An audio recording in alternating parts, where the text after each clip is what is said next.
بسم اللہ الرحمن الرحیم۔ پیارے بھائی اور بہنوں، السلام علیکم ورحمۃ اللہ وبرکاتہ۔ امید ہے کہ آپ سب خیریت سے ہوں گے۔ میں ہوں آپ کا میزبان حکیم شہباز حسین نوان اور آپ اس وقت دیکھ رہے ہیں Hakeem Shahbaz herbal TV on YouTube. کچھ دنوں سے کچھ ایسے مریض آ رہے ہیں جو خارش میں مبتلا ہیں۔ کئی مریض میں نے دیکھے جو واقعی ان کو خارش ہے اور وہ وبائی خارش جو ہے اس میں مبتلا ہے۔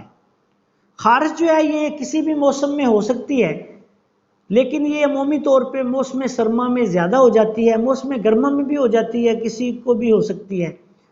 تو یہ جو وبائی خارش ہے یا جس انسان کو دانے نکلتے ہیں چھوٹے چھوٹے اور پھر مختلف جگہوں پہ، پرائیویٹ پارٹس پہ اور جسم کے مختلف حصوں پہ وہ دانے زیادہ بڑھ جاتے ہیں، شدید خارش ہوتی ہے، یہ ایک بڑا ہی تکلیف دہ جو ہے وہ مرض ہے۔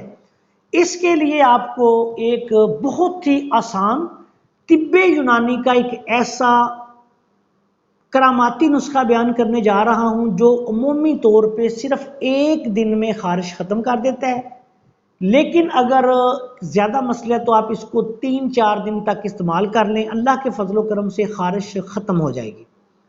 نسخہ بیان کرنے سے پہلے آپ سے گزارش ہے کہ آپ نے اگر ابھی تک ہمارے چینل کو سبسکرائب نہیں کیا تو چینل کو سبسکرائب کر لیں اور ہماری ان ویڈیوز کو اپنے دوسرے دوستوں کے ساتھ شیئر بھی کر دیا کریں تاکہ وہ بھی ان سے فائدہ اٹھائیں۔ اب آتے ہیں نسخہ کی طرف۔ اس نسخہ میں آپ نے سب سے پہلے کالی زیری لینی ہے 1 تولہ، اس کے بعد آپ نے گندک آملہ سار لینی ہے 1 تولہ، اس کے بعد آپ نے گیرو لینا ہے 1 تولہ۔ یہ جو گندک آملہ سار ہے یہ آپ نے پنساری کی دکان سے مل جاتی ہے، یہ بھی صاف ستھری لینی ہے، گندی نہ ہو، اگر ڈلی کی شکل میں ملے تو سب سے بہتر ہے۔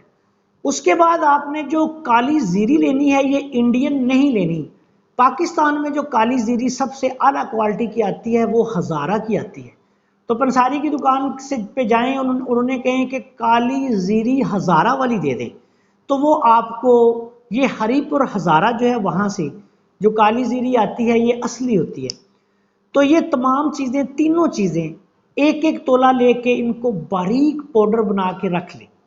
اب آپ نے اس کا طریقہ استعمال غور سے سن لیں، یہ بڑوں کے لیے ہے، بچوں کو اگر آپ نے استعمال کروانی ہے تو عمر کے مطابق اس کی کم مقدار میں آپ اس کو استعمال کروا سکتے ہیں، بچوں بڑوں دونوں کے لیے یہ نسخہ کارگر ہے۔ اب آپ ایسا کریں کہ یہ جو دوائی آپ نے تیار کی ہے، جو 3 تولہ آپ کے پاس دوائی تیار ہوئی ہے، اس کے 2 حصے کر لیں۔ 1.5 تولہ دوا کو آپ 1 پاؤ سرسوں کے تیل میں ملا لیں، یہ جسم پہ ملنے والی دوائی تیار ہو گئی، اور دوسری جو 1.5 تولہ دوائی ہے اس کی 3 پڑیاں بنا لیں۔ 3 پڑیاں بنا کے آپ نے ایسے کرنا ہے کہ 1 پڑیا 6 ماشا کی جو پڑیا بنی ہے اس کو تھوڑے سے پھیکے دہی میں آدھ پاؤ یا 1 پاؤ تقریباً دہی لے لیں، اس میں وہ حل کر کے مریض کو کھلا دیں۔ کھانا کھانے کے تقریباً 1 گھنٹہ کے بعد یا کھانے سے پہلے بھی آپ دے سکتے ہیں، لیکن اس کے بعد پھر تھوڑی دیر بعد مریض کو کھانا کھلا دیں۔ یہ 1 پڑیا آپ نے مریض کو کھلا دینی ہے، اور جو آپ نے مالش بنائی ہے جو تیل میں ڈال کے اس کو اچھی طرح مکس کر کے مریض کے پورے جسم پر اس کی تیل کی مالش کریں جہاں جہاں خارش ہے، اور مریض کو تھوڑی دیر کے لیے دھوپ میں بٹھا دیں۔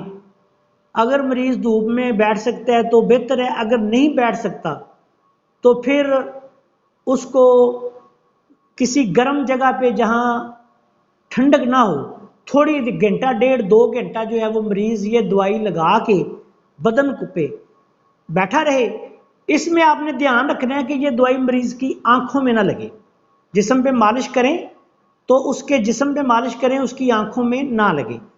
3 گھنٹے کے بعد جو ہے وہ مریض کو نہلا دیں، اور یہ جو پڑیا آپ نے بنائی ہے 1 دن میں عمومی طور پر 1 دن میں ہی خارش ختم ہو جاتی ہے، 1 دن دوائی کھلانے سے اور پورے جسم پہ اس کی مالش کر کے 3 گھنٹے تک 4 گھنٹے تک دوائی بدن پہ لگی رہنے دیں، اس کے بعد مریض کو نیم گرم پانی کے ساتھ نہلوا دیں۔ تو اللہ کے فضل و کرم سے ایک دن میں خارش کا یہ علاج ہے۔ اگر کسی بندے کو زیادہ مسئلہ ہے تو پھر یہ ایک پڑیا روزانہ دہی کے ساتھ مریض کو روز کھلا دیں 3 دن تک، اور 3 دن تک یہ ملنے والی دوائی جو ہے وہ اس کے جسم پہ مل کے 3-4 گھنٹے کے بعد نیم گرم پانی سے نہلوا دیں۔ اور دوسری بات یاد رکھیں کہ ایسے مریضوں کے جو کپڑے ہوتے ہیں، بستر وغیرہ ہوتے ہیں، ان کو گرم پانی کے ساتھ دھوئیں اور کمرے کو صاف کریں۔ کمرے میں لبان کوڑیا کی دھونی دیں یا کسی اچھی جراثیم کش دوائی کا جو ہے وہ آج کل تو مارکیٹ میں بڑی دستیاب ہیں، تو اس کا آپ سپرے بھی کر سکتے ہیں۔ تو انشاءاللہ تعالی یہ وبائی خارش سے، خشک خارش سے اللہ کے فضل و کرم سے نجات حاصل ہو جائے گی۔ بہت اعلیٰ نسخہ ہے، اور اس کے ساتھ آپ نے یہ بات یاد رکھنی ہے کہ مریض کو استعمال کے دوران جب آپ یہ دوائی استعمال کروائیں گے، تیز مرچ مسالے، کھٹی چیزوں اور گرم چیزوں سے پرہیز کرنی ہے۔ السلام علیکم ورحمۃ اللہ وبرکاتہ۔